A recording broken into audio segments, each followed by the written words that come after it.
There we go. All right, we're now recording. So Ken did just get a link out to the all of the registrants. And so we're hoping that that helps. But in the meantime, we'll get started. And because we've just got some wonderful presenters today, Matt and Marilee are just fantastic. And I want to make sure that they've got enough time to talk to you and to have a conversation with you. My name is Deborah Kiak-Franson. I'm the Associate Vice President for Digital Education and Engagement at the University of Colorado System, and it's my great honor to facilitate this fourth in our 4 webcast series. And I just have to give a wonderful shout out to Ken O'Donnell, who's the mastermind behind this series, and to the folks at Nash. Rebecca Martin's on there, so you can say thank you to Rebecca as well. Nash and the Taking Student Success to Scale initiative, the TS3 initiative, have really provided the impetus for building this community. And so thank you very much, Rebecca, Ken, for making all of this possible. Now, as you'll remember, for those of you who did listen in or listen to the recordings of the first 3 webinars, this is the 4th of 4. And we began the webinar series with a survey of the literature.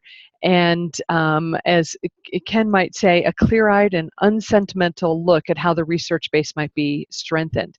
In the second and third webcasts, we looked at the internal and external audiences whose expectations might be harmonized with HIPS. And this fourth one is in some ways the most challenging of all, and so it needs a little bit more setting up. So advocates of HIPS, and that's probably all of you, I would hope all of you, call them win-win. So what do we get from HIPS? Well, we get student completions. We get completions with narrower gaps. And as you can see on Ken's slide up there, we also get better learning, visibly better learning of the course material. And it sounds good because we get the best of both worlds with this engagement. But frontline educators would tell you that there's another category of impact from HIPS.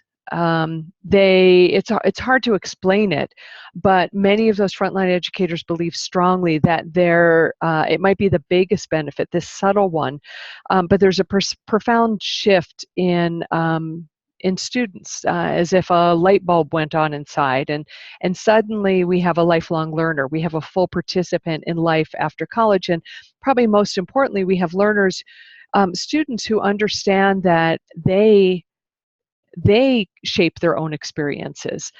And so what we're going to do today is figure out what is that learning outcome, and how do we assess for it.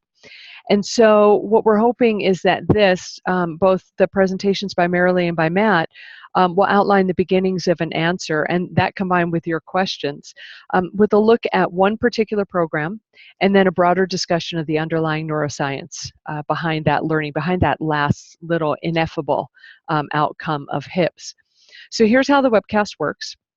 It will be recorded, and your comments in the chat will be on the interwebs forever. So that's just a reminder to be careful of what you write in the chat.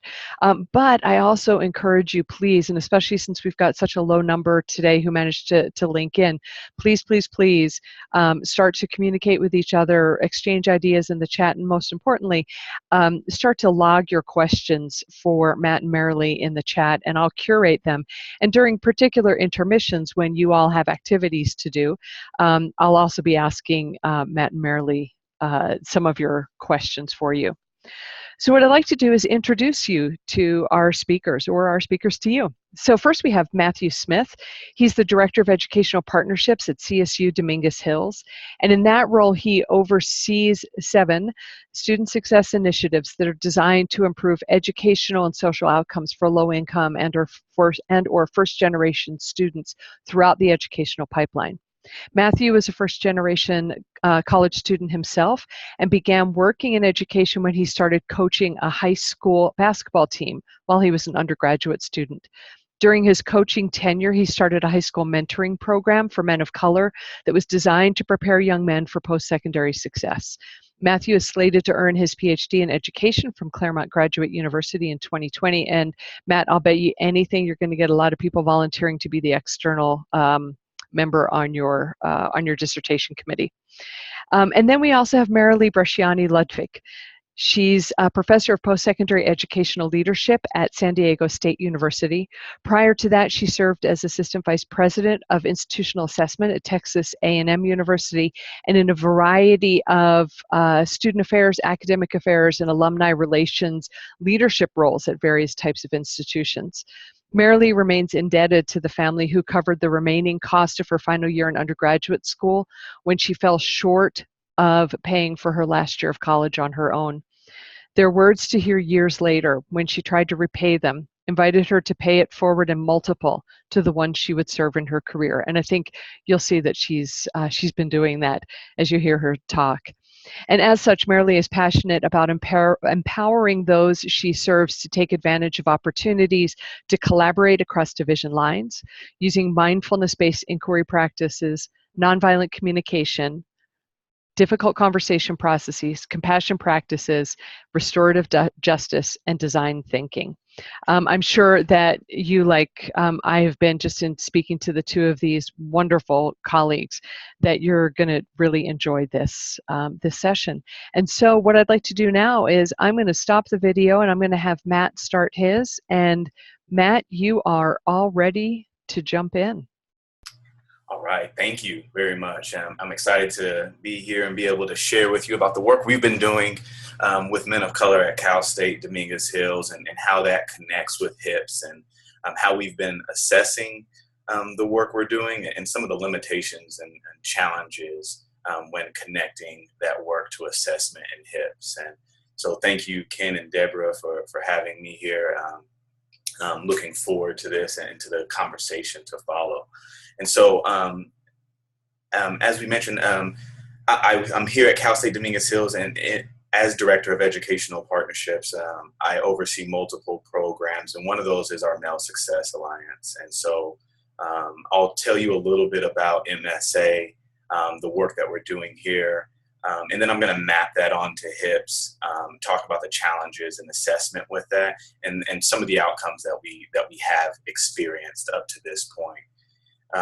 One of the interesting things about HIPS is that depending on where you are, your institution, your student population, it can take on many different forms, and those forms will really depend on institutional priorities, the student characteristics, and the context where you are. And I think HIPS is an amazing opportunity when you're working with historically marginalized students in general and men of color and in particular. It's an opportunity for institutions to really affirm their experiences, affirm their epistemologies and their values that they bring with them to campus that are often marginalized. And so what we have done with the Male Success Alliance here is, and we can go to the first slide, is I'll set the context. We really looked at data when we were first starting. And so we looked at what was happening on our campus and what was happening nationally. And so nationally, we understood that 14% of Black boys and 18% of Latino males scored proficient or above on fourth grade reading tests in 2013. And when you look at young men in general, right around third grade, they begin to track off. We begin to lose them when they go from learning to read to reading to learn. Many of them check out for a variety of reasons. And then on the next slide, you'll see that more than 3 and 5 degrees earned by Latinos in 2009 were earned by females, a ratio that appears to continue to be growing, and that Black male college completion rates are lowest among both sexes and all racial ethnic groups in U.S. higher education. And that continues to be true for men of color as they struggle, and it continues to be true for us here in the CSU system. So California State University Dominguez Hills, and setting the context for that. And we can go to that next slide. It's located in Carson, California, in the South Bay of Los Angeles. It's part of the CSU 23 campuses.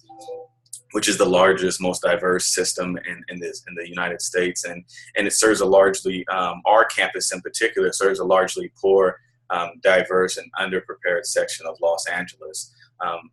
Less than 3% of our students live on campus. Majority of them commute here from the surrounding community within a 20-mile radius, which is comprised of Compton, South Los Angeles, Long Beach, Gardena, Inglewood, and other areas where they are often attending schools that are underserved, and many of them come in needing some additional support academically. On our campus at Cal State Dominguez Hills, you see what we found that, and this still holds true today, that 63% of our student population is women, and 36% are men. And it's a trend that's across the United States, but it's been even more dramatic for us here in LA, as it's a real struggle for young men just to navigate their K through 12 experience and then navigate that transition to high school. Many of them end up attending community colleges first. At CSU Dominguez Hills, we also looked at, some of the most shocking data was we wanted to look at how young men were faring on our campus, and when we started MSA in 2009. And what we found was that when we disaggregated data by race and gender, what we found was pretty shocking. And we can go to that next slide. For Black males, our 6-year graduation rate was 18%. And for Latino males, it was 32%. When we disaggregated our Asian and Pacific Islander students, especially by Southeast Asia and Pacific Islanders, those numbers were right on par with Black and Latino males. And these were, again, students who were oftentimes the first in their families to come to college, often dealing with financial barriers, who had persevered and persisted and gone through a lot just to get here. And we looked at these numbers, and we knew that we had to do a better job with what we had. And so we launched the Male Success Alliance. And what we did was we began recruiting from our first year experience program. And so on the next slide, you'll see our demographics of who our students are in our program. And I think there's probably 3 or 4 more of those that we can click through. But 47% of our students have been Latino, 43% are Black, 2% are Asian, 70% of our students are first generation college students. 91% of our MSA participants have had an EFC of less than $100. And so again, some of really navigating those financial barriers. And then the next 2 point out that many of them are coming, the SATs, their highest SAT averages have been below the national average. And so they come in need of remediation. And most colleges struggle with just one category. When you look at first generation students in need of remediation and Pell Grant recipients, most colleges struggle to close the achievement gap between just one of those 3. Here at Dominguez Hills, when you look at how many of our students are all 3 of those, it's 50% of our total student population are first generation, low income, and in need of remediation in math or English. And so, programs like MSA have really been helping us to improve outcomes for those student populations. So once we understood who our students were, we then we looked at literature. I wanted to make sure that what we did and what we were implementing was grounded in theory and literature. And so some of the first things that we saw from literature and what we know from literature about men of color is that academic and social integration and sociocultural factors and peer dynamics contribute to their lack of representation and success in college. And so researchers have identified student engagement and leadership as contributors to how students of color experience, integrate, and persist in college.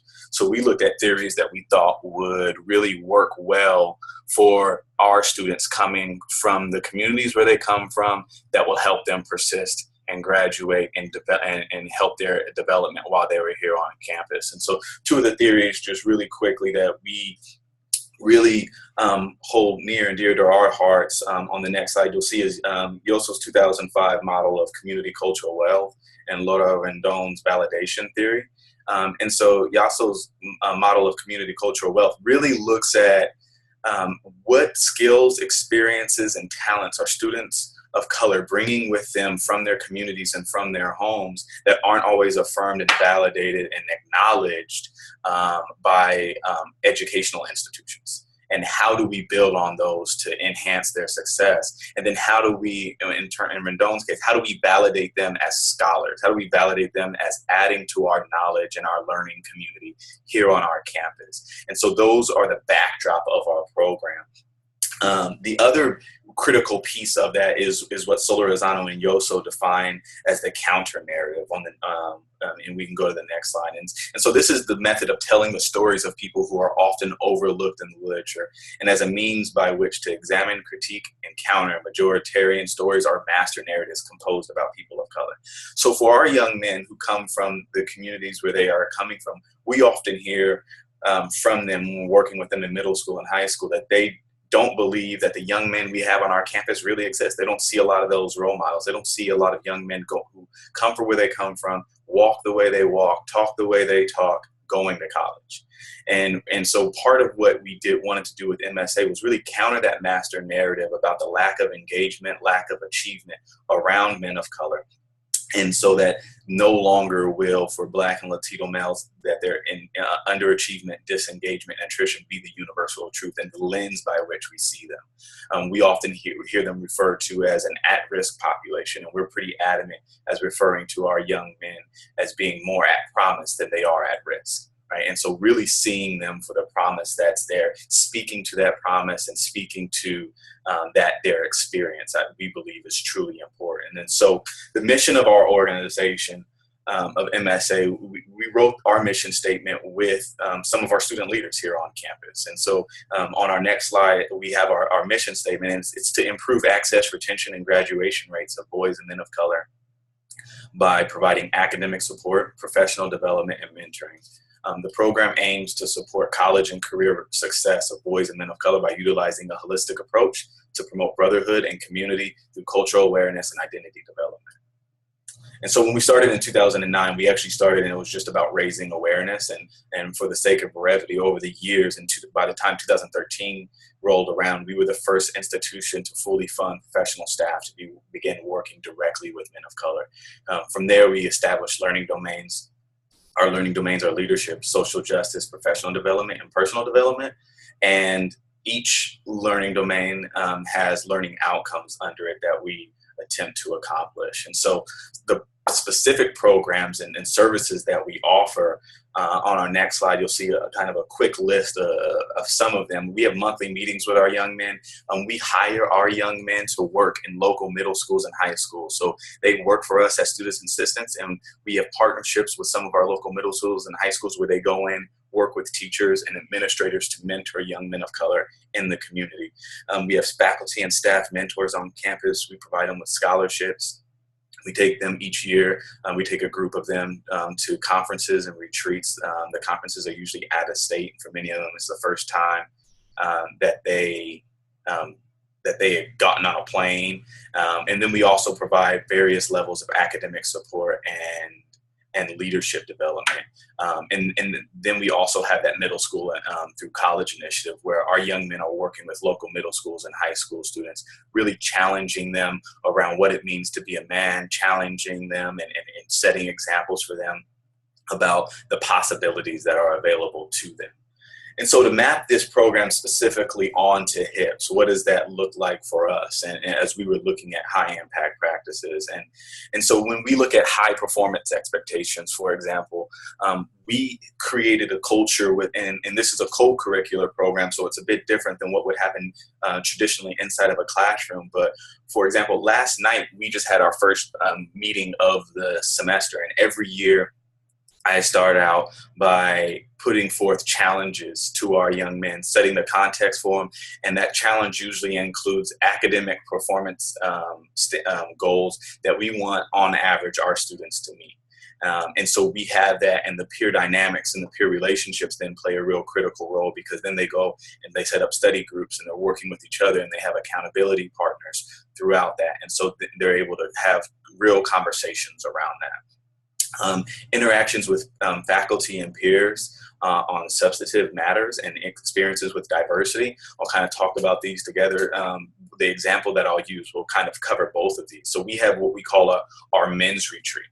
And for our men's retreat, we take our young men away free of charge And this retreat is usually in the mountains or away somewhere where we're able to dive deeply into gendered issues and the intersectionality around their race and socioeconomic status. Things we deal with things such as sexism, homophobia, healthy conceptions of masculinity.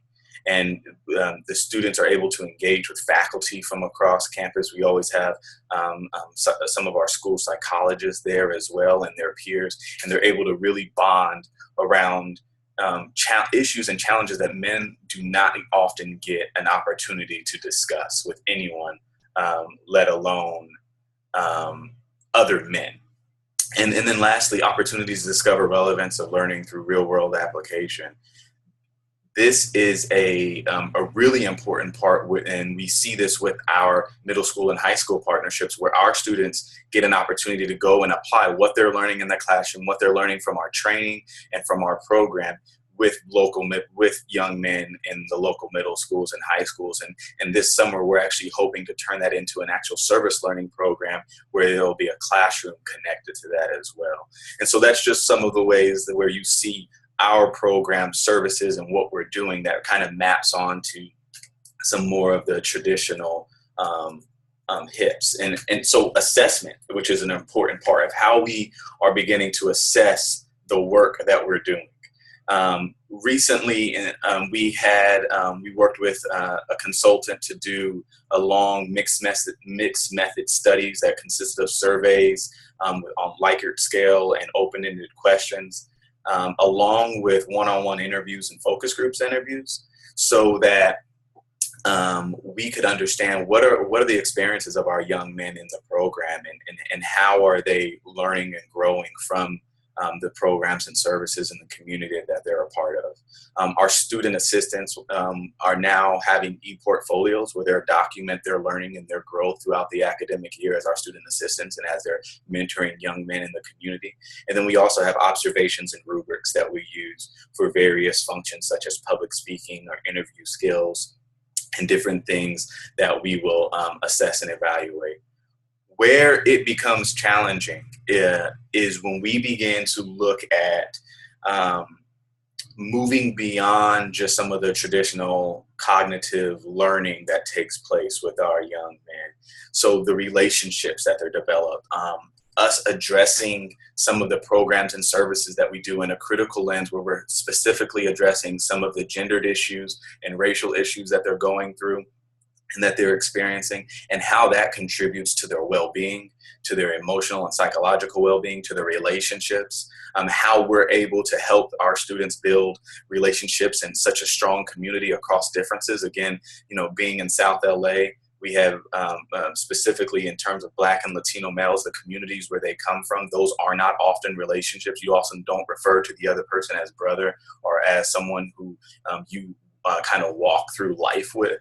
And so how are all of those things contributing to their self-efficacy, their sense of agency, and their emotional and psychological well-being is sometimes can be more difficult to get to, which is why I think it's also important that we privilege their voices, because we hear from them the power and what it's doing for them. And so I have a few quotes here just from some of the young men in our program from when we were doing our study. And this first one is from Brian. And Brian says, I feel that MSA is about brotherhood. It's about integrity, not just being men, but challenging what it means to be a man. Because in a society that often gets misconstrued, we have this guise that we have to be tough. We have to be unemotional. MSA is breaking down those barriers, and we have to get past those things that society tells us that we can't do as men. It might be that you need to cry sometimes. It's a natural body function. MSA, I'm sorry, it says B4US, but it's MSA is about bettering lives and changing the community that we come from. And so that's a direct quote from one of our studies that we did, where he's talking about just this a healthy conception and redefining what it means to be a man and what success looks like for them.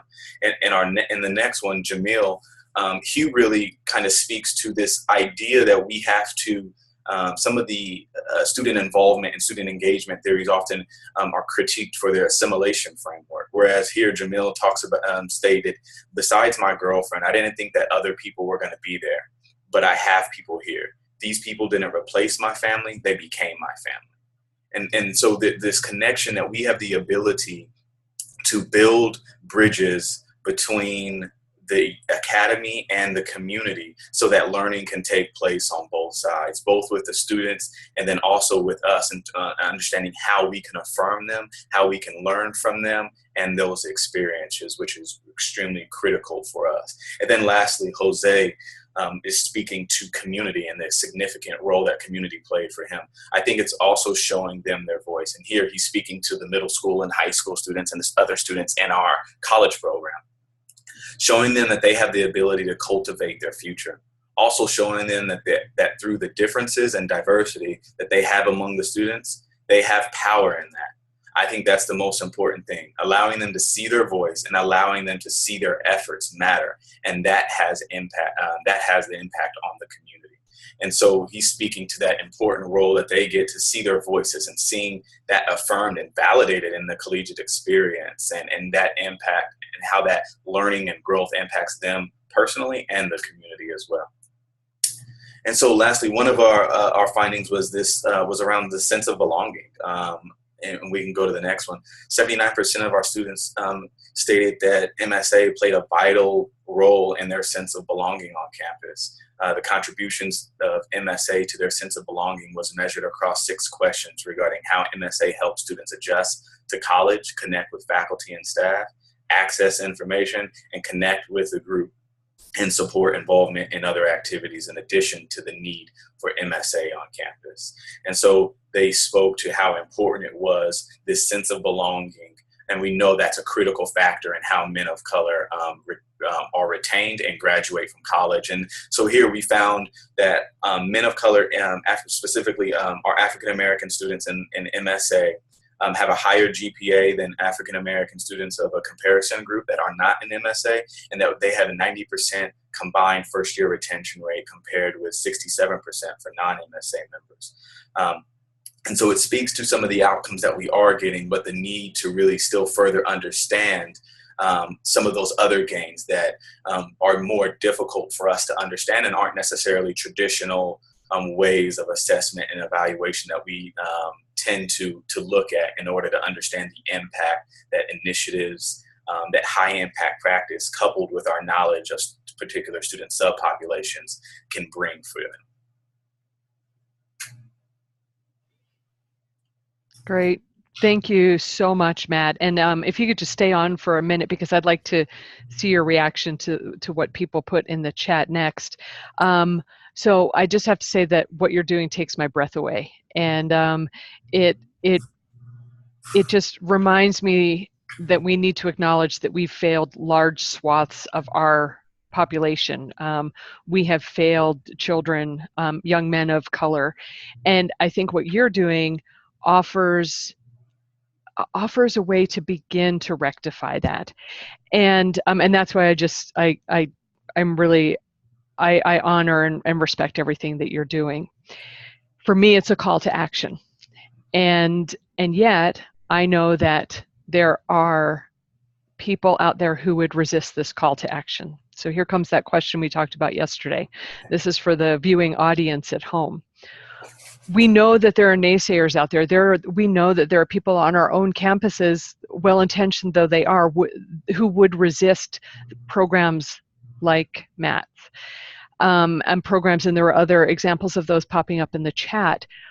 What part of Matt's presentation would you be most likely to use should you have to persuade someone that an initiative like MSA was really vitally important?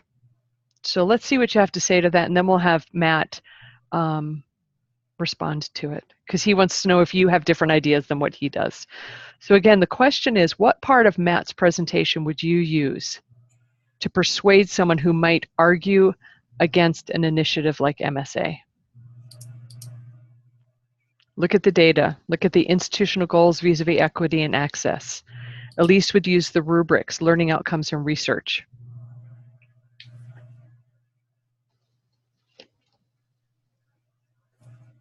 the results in retention and GPA.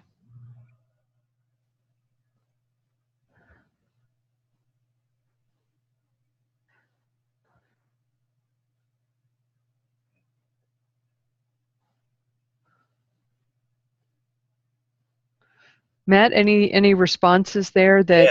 Yeah, absolutely. So yeah, and I think an important place to always start with is data, right? And that's where we started. And so I wholeheartedly agree with the importance of looking at the data, what's happening on your institution, and aligning those. And so yes, I think that's an important part. And I think the important part of the data that we often miss, and I see someone just pointed to it, is student voice. We often look at numbers, but I think student experiences is really important. And that is what, in all due honesty, when our current president came and funded the program and was the first in the CSU and probably the state of California to put full-time staff on this, it wasn't necessarily the data points around retention and graduation that moved him to do that.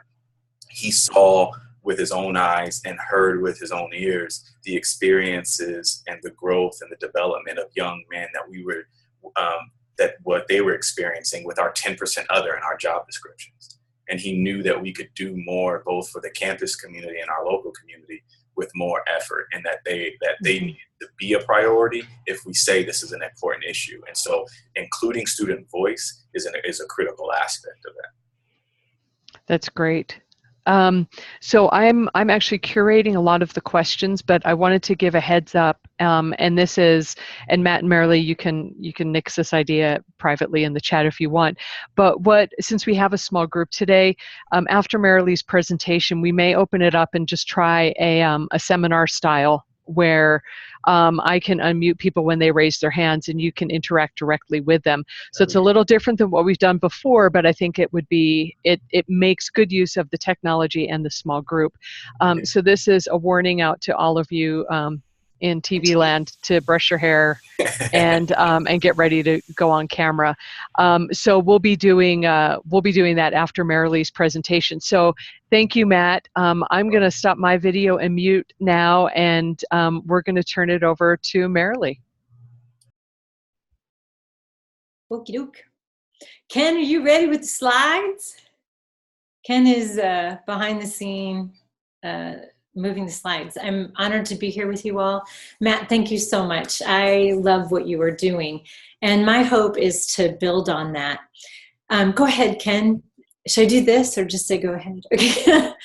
One of the questions we had, jokingly, when we were trying to remember the title of this section was, which is measuring the ineffable. We actually said, is it called measuring the inequitable? And it caused me to pause and think about this idea of ignoring, if we ignore this ineffable, are we actually creating more inequity? Please go ahead, Ken. And the answer that I certainly came to was yes. You are welcome to come to your own response, and we'd love to hear that in the chat, what your thoughts are. This is why I feel there's a big yes.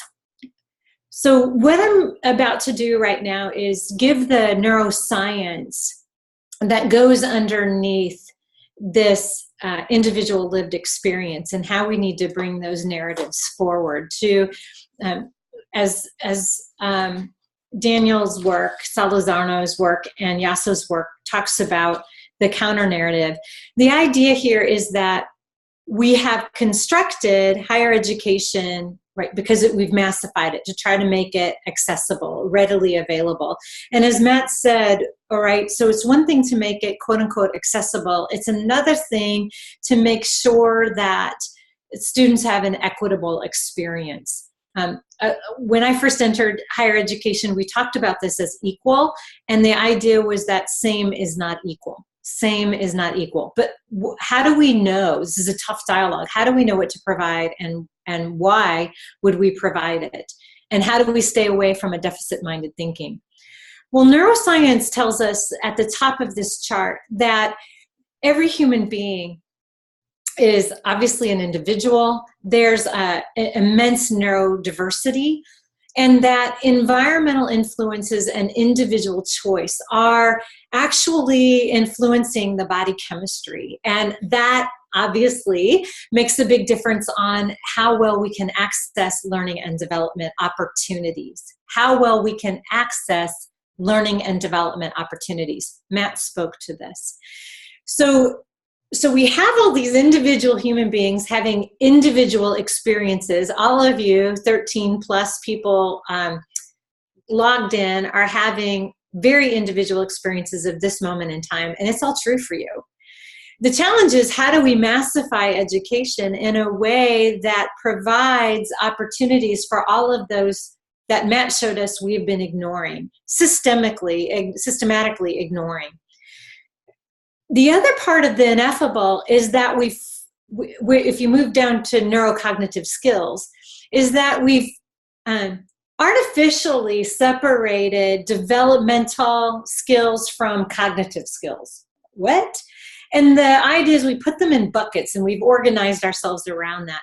Neuroscience is saying that they're actually inextricably intertwined. And the student affairs professionals said this back in 1974. Yeah, not going to get political. This is just the actual research of neuroscience. This has come out in 2016 from the National Educational Sciences that works with the National Academies of Sciences. And in 2017, the National Academies of Scientists also said neurocognitive skills are actually what's happening. Development and cognitive learning are intertwined. So when we design educational systems, we actually have to pay attention to that. So it calls into question some of the learning and development theories that we're using to design or influence these neurocognitive skills. And the invitation here is that in the blue lines, you can see our assessment has traditionally been focused on how well is this process working for this particular students. That's outcomes-based assessment typically. And then what do we see in the outputs? If we go back to Aston's IEO model, which Matt is inviting us to do, and what he's done with MSA, is that we're really understanding inputs. Who are our students?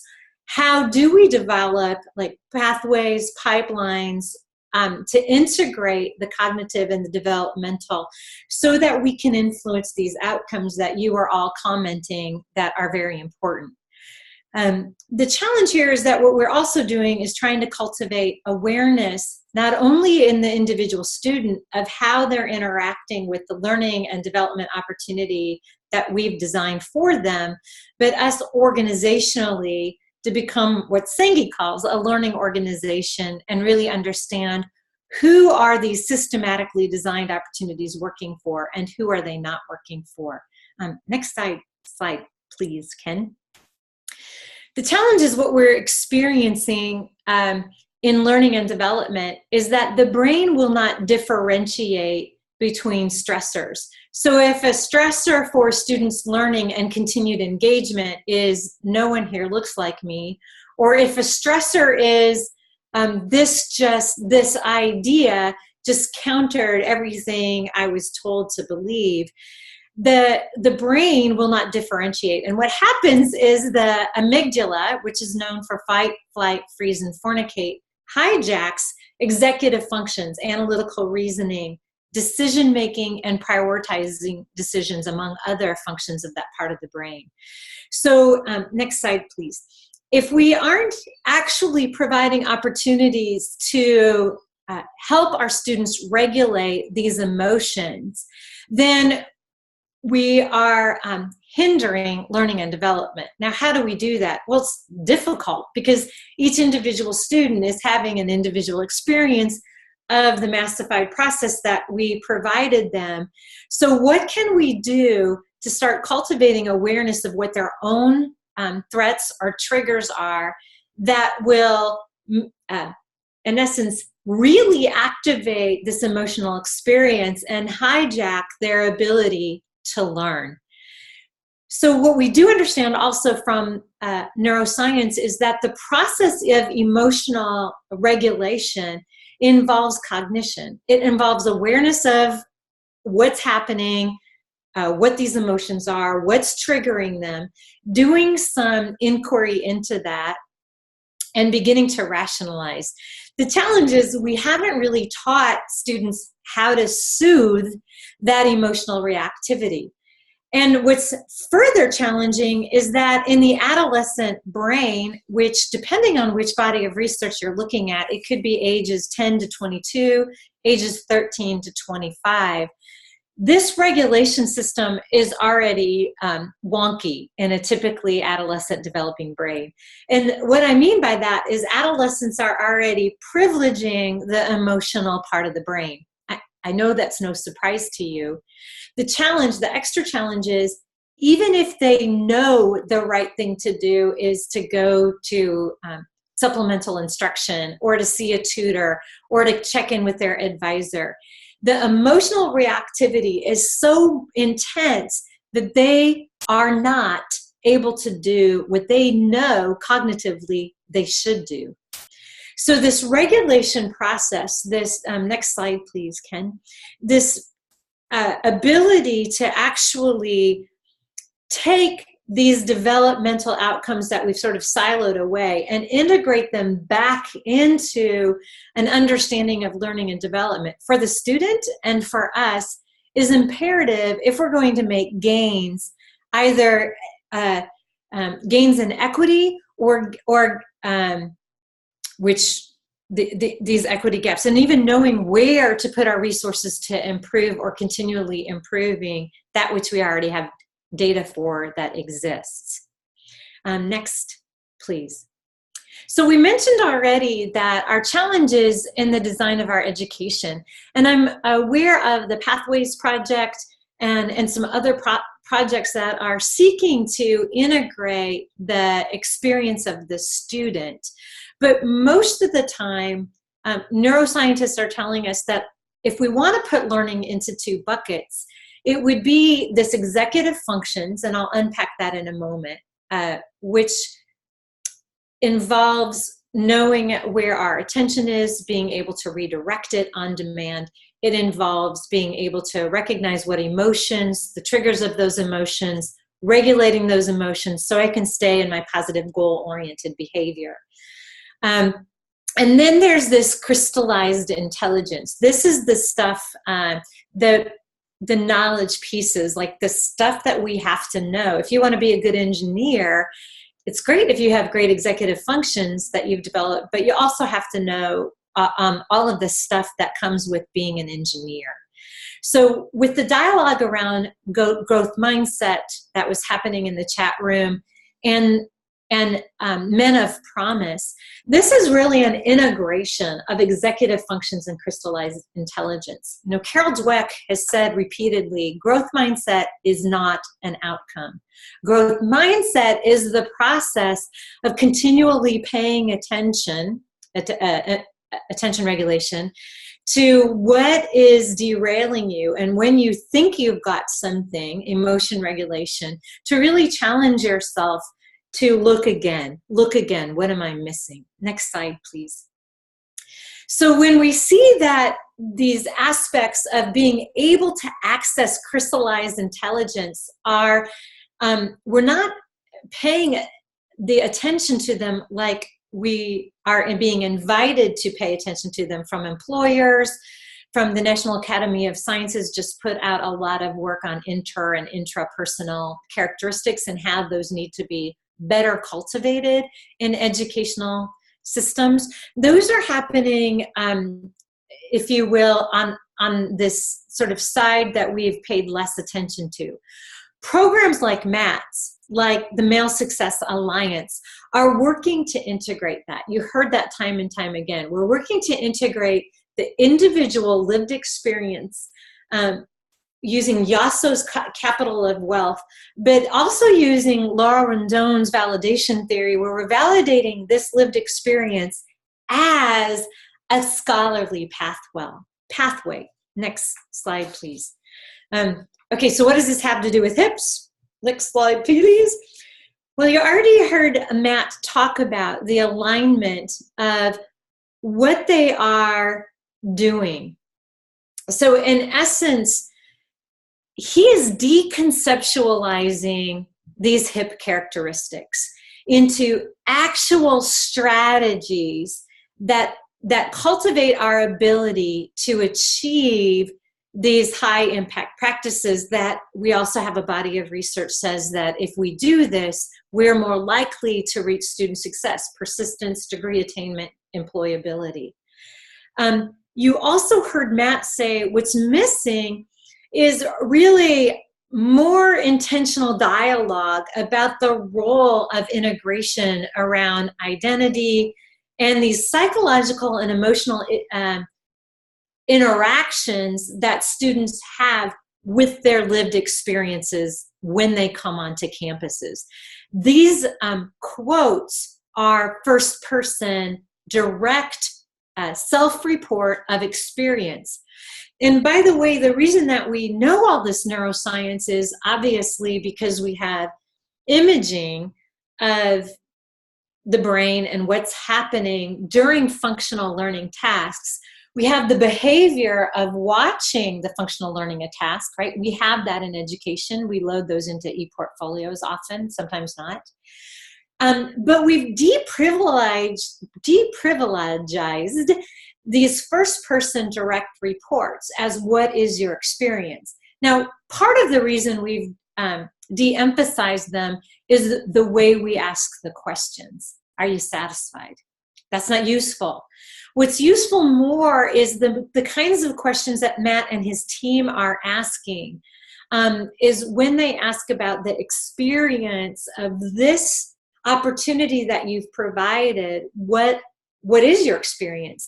And then they can link it to the good work that Strayhorn's done around sense of belonging, and Harper's done around male and masculinities, and Frank Harris III and others are doing right now.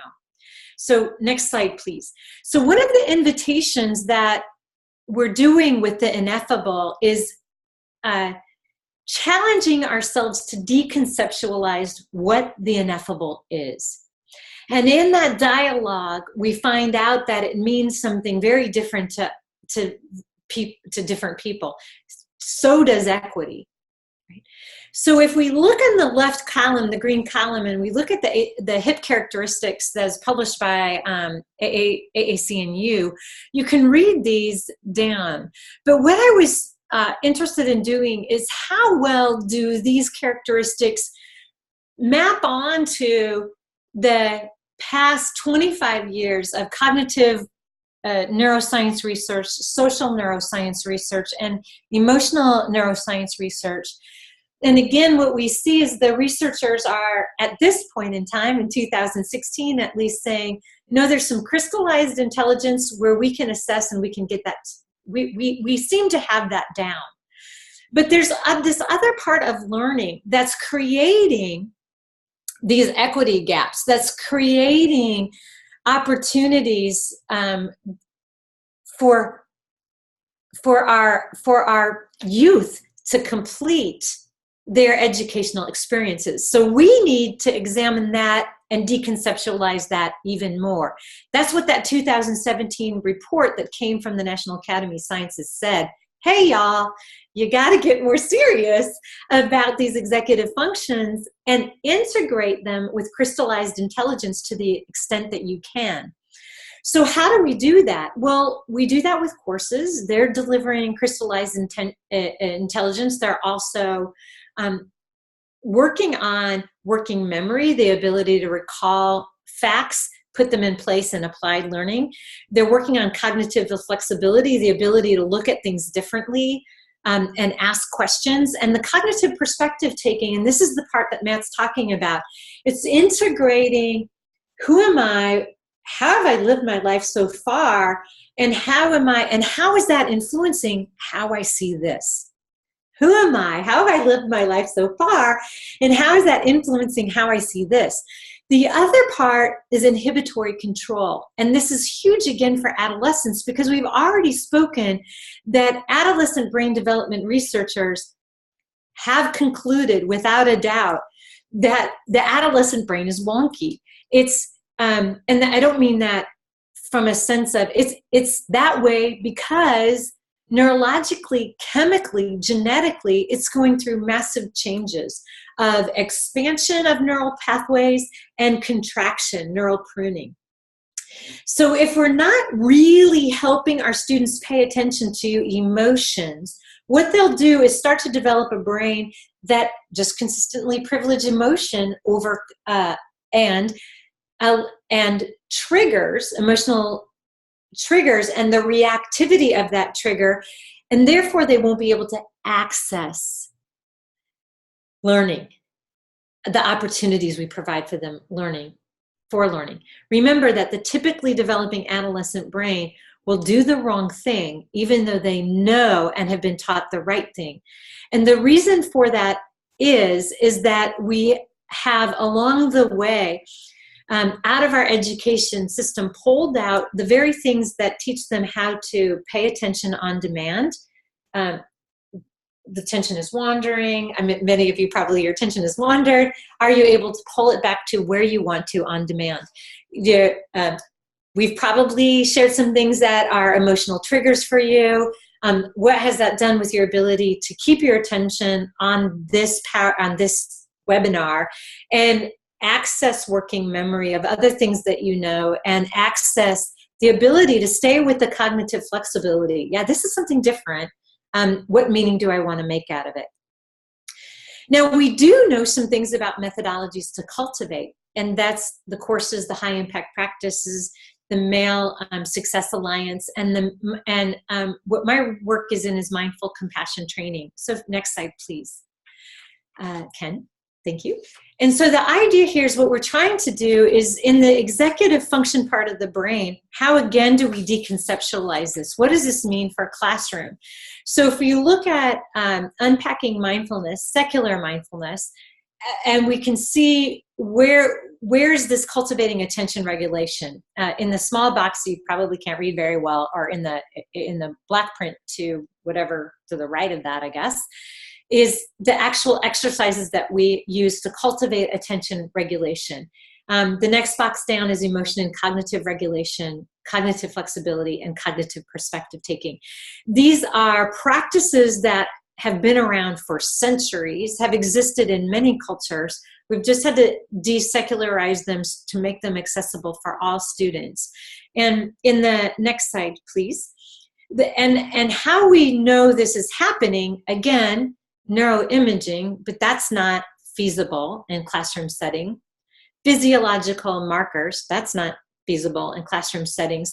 But what is feasible, and you mentioned this in the chat room, are inventories that have been developed using neuroimaging that basically could say, all right, we use neuroimaging, we're using behavioral tasks, we're using first-person self-reports of direct experiences. And so we're creating these inventories that could be used in these interventions in education. So that if you use some of these interventions, Carol Dweck's mindset for one, although that's, the caution there is it's used for PK through 12. So when we use it in college, you might not see the gains in college students. So we also want to be careful of the age group, the gender, the race, ethnicity, and gender identity, and some other characteristics and intersectionalities of characteristics that are influencing that. But still, we have a place to start. And the ideas with this place to start is that we can begin this integration of what we once called ineffable, which is skipping over genes, that's a longer conversation, which is igniting this naturally occurring stress response physiology, which takes place in the lower part of the brain, is igniting emotional reactivity. And what's happening is if we aren't teaching students how to pay attention to that rather than ignore, suppress, and deny it, then they're having more difficulty accessing the executive functions and the cognitive flexibility, the parts in the green and purple that allow them to pass that test, that allow them to demonstrate competencies in particular degree programs. So moving forward, please. So how do we measure the ineffable? The next slide. Matt already shared with you several ways that they are doing that. And I'm a huge fan of e-portfolios. When done well, they allow these first-person self-report of this experience to be coached so that the student can integrate what's happening in their lived experience with what's being presented to them as learning and development opportunities, as long as we do coach them to find the meaning and provide them with other just-in-time interventions that help them regulate and stay on task toward positive, goal-oriented behaviors. Because for many of them, they're with us at a time when their neurology is looking for high, fast reward seeking, it's looking for high risks. They're taking in a lot of senses because their neurology is designed that they can take in a lot of senses, but their neurology is also designed that they can't process and prioritize those senses. Doesn't that explain a lot? Okay, so next slide, please. So the invitation here is to look at the ways we assess.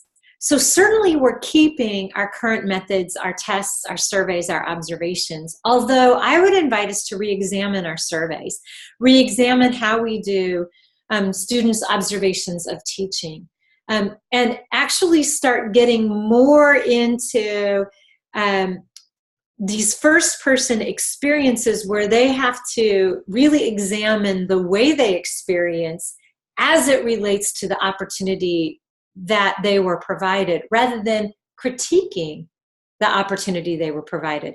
A lot of our stuff right now gives students the opportunity to critique what that was provided, but not without first inviting them into really self-evaluating the individual experience. This brings forth those narratives that Matt talked about that are so important. And it starts to create a bigger understanding of how these experiences we've designed are influencing these individual lived experiences. Of course, we're still going to have massified education because we can't afford to have individualized education. But if we slightly change the way that we ask these questions and use these tools in the purple box, then it opens up for us to explore more specific things using designed inventories that are quite reliable. Not all of them across ethnicity. Some of them have been tested, some of them haven't. But there's a lot of stuff that then would relate back to our ability to deconceptualize these hip characteristics, get us data, and figure out how to improve the design of the work that we have in place. Knowing that we likely can't get neuroimaging, physiological indicators, and also recognizing that even behavioral tasks are not necessarily quick to design or quick data to collect or quick data to analyze, but still incredibly important and can be uploaded into e-portfolios. Next slide, please, Ken. Okay, with that, I want to thank all the partners in the research that I have the privilege of doing, and I want to thank Matt so much for his work that he's doing, and Ken and Deborah for providing me with this opportunity. Thank you. Okay, Deborah? Great, thank you, Marilee. Again, this is my goosebump webcast. I mean, I think everything that you're doing, Marilee, all of your research and how well it integrates with what Matt's doing is just phenomenal. And so now I'm going to riff on the riff of a stressor is a stressor is a stressor. And what Ken and I are going to do right now is unmute all of your audio and video. What you'll need to do is to hover over the bottom part of the black box with the Zoom meeting and start your video. But we ask you to keep your audio muted unless you want to speak, and then we'll call on you to do that. Now this should work, and let's see if we can get everybody unmuted. Ken, I'm going to start from the bottom, and if you want to start from the top. Oh, and I apologize for those people who are on phone only. Yeah.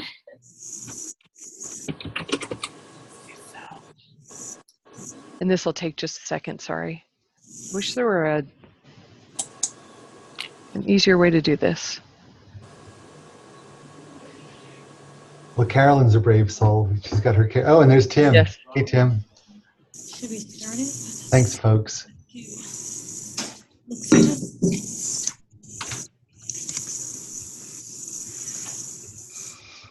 All right. There's UW system. Thank you. All right. And so now this is your chance to talk to Marilee and Matt and ask them questions. You all had fantastic questions in the chat, including how do you measure social justice outcomes? How do you infuse some of these things into a campus culture? And how are you going to use e-portfolios? And so who would like to be the first to start talking with, oh good, we've got a lot of people. Hi, Tim, I've never seen you before. Sorry, I'm just excited. Tim's right down the street. Who would like to come out with the first question for either Marilee or Matt or both? I've got one for Matt, and this follows up on something that you and I were doing in the chat. You've got the killer quotes and you've got the killer persistence and GPA stats. And I was wondering if you had anything in between. During Marilee's presentation, we saw those 3 columns of information, including a middle one with things like Duckworth's researching instruments and some of the other instruments. You said that you're thinking of expanding some of the evidence base behind your program. How does that correlate with what we were just seeing from Marilee?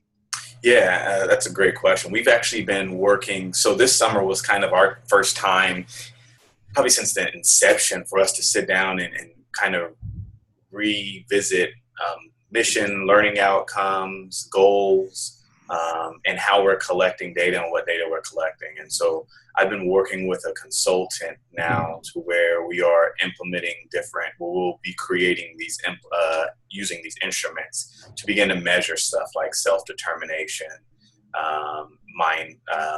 just looking at their overall well-being, engagement on campus, and different things of that nature. And so the surveys are still under construction, but there's basically what will end up happening is we're getting pretty close where the students will get it in their in the beginning, like just before they get any direct service from our program, and then they will get one at the end of the first year, and then we'll have another survey at the end of their when they're getting ready to graduate.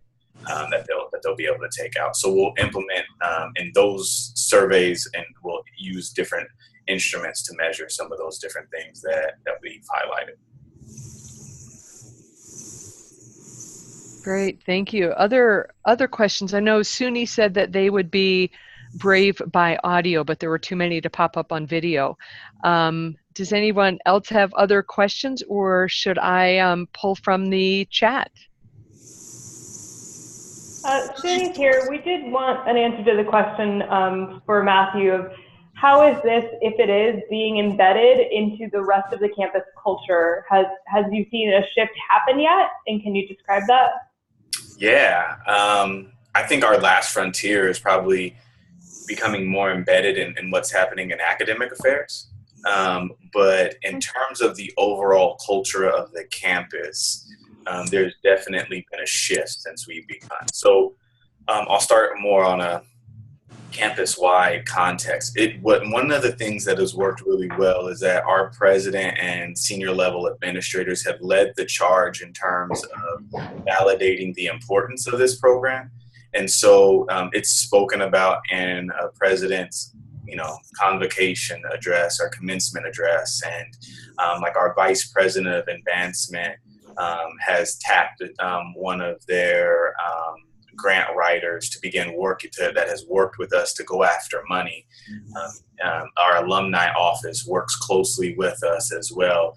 And so what it has done is created this campus-wide culture that we are about the success of our men of color, and that we must work together as an institution to do that. And so the culture is there, and it's really transformed into this affirming place where the students are acknowledged and the program is acknowledged and represented in various aspects on campus, and in in major ways, such as partnerships between divisions, and also in minor ways, such as, you know, having our young men volunteer on campus for, you know, when one of our local legislators is holding an event here, and having those young men show up there and volunteer in their uniforms. And so it is definitely shifted in that way. And then it's also had a profound impact in our first-year experience program as well, knowing that young men that come through that program, we have a very close relationship with those advising houses and the coordinators of those programs, so that we can work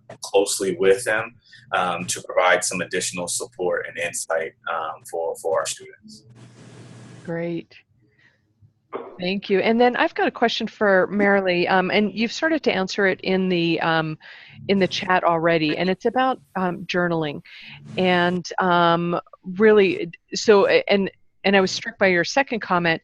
It's more effective to use journaling in the learning and developing experience as it happens. Could you speak a little bit to that, either from the learning perspective, the neurological perspective, or the combined? Sure. Thank you. Yes, I love that quote. I think it was Caroline. Or is it Carolyn? Hi. Thank you. What we're trying to cultivate in the integration, as Matt spoke to, is the connection of the individual lived experience, the connection of the individual narrative with this, because we still have, and when you said you're getting political, I thought you meant me. So I was really careful. We do still have this common narrative that is in education. And it has to do with funding. I know I'm digressing here a little bit, Deborah, but I'll come back to why the journaling and the neurological perspective. I just want to it. And the common narrative is, here's how learning and development happens here, right? And the truth of learning and development, as Ken commented in the chat, is while every conversation I've had with a legislator or a lobbyist, they know that there are variances in how people learn and develop. The challenge is there's a perception that grit is all you need, or growth mindset is all you need. Just buck it up and get through it. I did, yes? So that's the response that we hear. So then when we try to go for support of design that would be based on this stratified reporters of demographics, as Matt did to inform their design, you know, when he said we pulled these apart by ethnicities and gender, to see that there were these big gaps, then we get the research pushback of, oh, that's, your ends are too small. How can you make that assumption? Right? So that throws us in the back burner. So what I'm trying to do with this neuroscientist said, wait a minute, no, here's a bunch of neuroscience that says this is accurate. And until, for quite a while, we may not have a deep understanding that MSA works for all African American students on all inner city campuses. That would be silly for us to say that, right? But the components of it are connected, are deconceptualized enough and connected to these other larger things that we know about student success. And then the ways that, as you heard Matt say, the ways that they are evaluating the very specific, to the extent that they can, more specific parts of these, then we can see that this opportunity is working confidently for these students and will work at CSU Dominguez Hills. That hopefully would be enough for another campus to pick it up and adapt it. and get funding for it. Now, journaling is so important because it helps link the individual narrative, individual lived experience narrative to that experience. So Matt can attest in his data that he's collected that the program hasn't worked for everyone in the way that they had designed it. Yes? And so if you're gathering that journaling experience in the opportunities that you're provided, you can do those adjustments on the way. The other thing about pen to paper journaling, this research is still being replicated, but so far it's showing that there's a connection neurologically, again, with the whole emotional part of the body with the part that we would have traditionally called cognitive part. And so the student can discover things about their experience that they may not have been verbalized before. The other part is I just came back from UNESCO MGIEP, where we're working with 10 countries, and we're throwing pen and paper out the window because many of those countries don't have access to pen and paper. But they have access to artwork, they have access to dance, they have access to music, they have access to how students interact, take this back and interact and make meaning of it in their home or in their community or in nature. So I get goosebumps, but there's a ton of ways that we can start to use these methodologies to connect, Marcia Baxter Magolda's work, meaning making, and really get the students to start taking ownership and help us navigate their experience. Great. Thank you, Marilee. And we've got 2 minutes left, and I have 2 questions for everybody in the audience. And so you're going to have to get on chat, or I will go back to white noise and unmute you all. But the first is, imagine, we've done this in the other webcasts, it's Monday, you've had a marvelous weekend, you feel rejuvenated, and you remember something from today's webcast. What is it that you tell? There's one thing. It might be 5 words, it might be 2 words, it might be 1 word. What's the one thing that you remember on Monday from this webcast?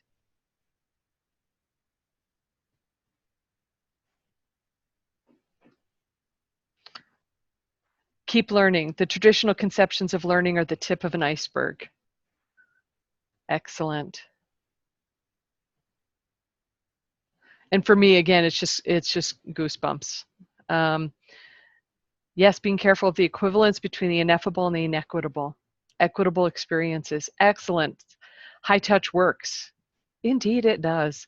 I was thinking, Marilee, how could we have one-on-one teaching and learning for everybody in the world? Would we have to train every other person in the world how to be a good teacher? But anyway, I digress. Yeah. But I think here we go. We don't want one size fits all. Everyone doesn't need it. Yeah. Okay, so then the last thing is, what's one thing you're going to do differently based on this webcast? And this could be today.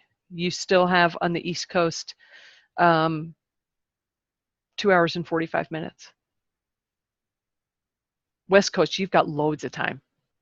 No excuse. So what are you going to do? You're going to email Matt and Marilee Moore. Excellent. Broaden our conception of assessment. Excellent. What do you mean about that? What's the one activity that you're going to do? Wisconsin folks, I know I'm making you think. I'm sorry. Carolyn's going to talk about the growth mindset folks in the other room. Oh, that's right. She has another room. Include student perspectives more. I'm going to talk to everybody about equity more. It's time. And I will get political if I keep talking about things that are happening over here in Colorado, so I'll just stop. All right, we're a minute over. I can't thank Matt and Marilee enough for coming and sharing everything they have. So yeah, I see Ken's doing the silent applause. Everybody, it's so nice to see people applauding. Oh, and look, they've got the wave going in Wisconsin. That's awesome. Thank you so much. Please do, hey, wait, now you're getting political with a W. I don't know. So please do invite your colleagues to view the video of this after the fact. It'll be up probably early next week. Rebecca, Ken, thank you so much. This has been fun. I've learned a lot, and yeah, that's it. Have a good weekend and go do great things. There you go. All right, see y'all.